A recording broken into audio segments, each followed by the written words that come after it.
Mengacu kepada regulasi Satgas nomor 21 tahun 2022 tentang protokol kesehatan, pelaku perjalanan dalam negeri di masa pandemi COVID-19 dari pemberlakuan wajib vaksin booster kembali dilaksanakan pihak pengelola terminal bus antar kota antar provinsi, Terminal Kalideres, Jakarta Barat.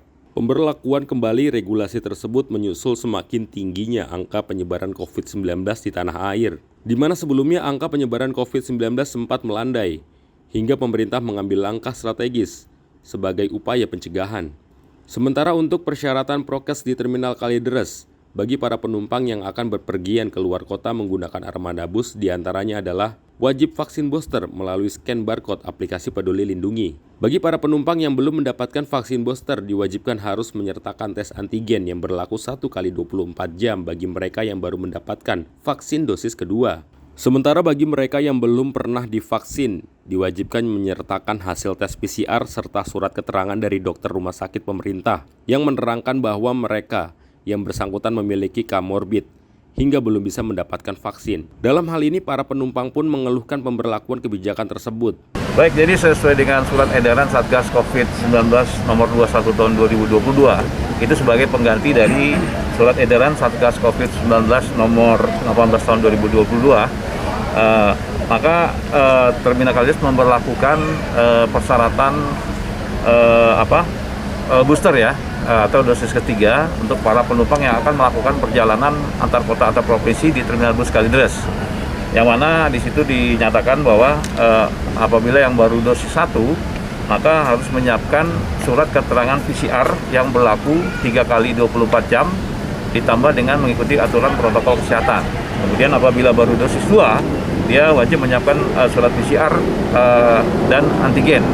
Dan antigen ini berlaku 1 kali 24 jam ditambah dengan protokol kesehatan. Kemudian yang sudah dosis 3, nanti dia tetap harus mengikuti protokol kesehatan. Dan apabila yang sama sekali belum vaksin, maka dia wajib menyiapkan surat keterangan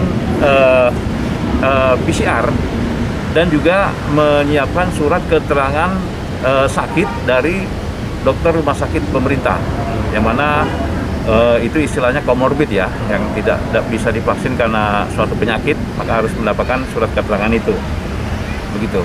Nah, terus di Terminal Kalideres kita melakukan pemeriksaan di beberapa titik lokasi ketika dia datang ke terminal, kemudian ketika dia membeli tiket di loket pembelian tiket. Nah, di situ kita siapkan petugas untuk melakukan pemeriksaan barcode aplikasi Peduli Lindungi, apakah dia sudah memenuhi persyaratan itu atau belum gitu. Berlaku untuk antar kota antar provinsi atau di dalam kota juga, Pak? Ini berlaku khusus untuk perjalanan antar kota antar provinsi. Ini Bapak mau ke tujuan mana, Pak? Mau tujuan ke Padang, Pak. Ke Padang? Iya. Bapak udah melakukan vaksin booster belum, Pak? Udah. Pak, ini kan pemerintah udah mulai menetapkan lagi nih, Pak, untuk perjalanan jauh menggunakan vaksin booster, Pak. Bapak sebagai warga sendiri gimana, Pak, tanggapannya, Pak? Kalau menurut saya sih lebih bagus juga, cuman waktunya mungkin belum tepat ya. Karena mendadak mungkin ya. Gitu. Karena saya kemarin dari Sulawesi, waktu naik kapal itu banyak yang komplain, waktu mau naik kapal pelni kan, gitu aja. Oh, berarti Bapak secara ini tetap setuju ya, Pak, ya, kalau dengan diadakan? Saya setuju, cuman waktunya mungkin mendadak, pemberitahuannya cepat gitu kan. Gitu aja. Sementara nantinya pelaksanaan pemantauan protokol kesehatan akan diberlakukan, di mana nantinya setiap petugas akan ditempatkan di beberapa titik terminal, seperti di pintu masuk dan loket penjualan tiket untuk mengawasi protokol kesehatan di area terminal. Dari Jakarta, tim liputan melaporkan untuk Sinpo TV.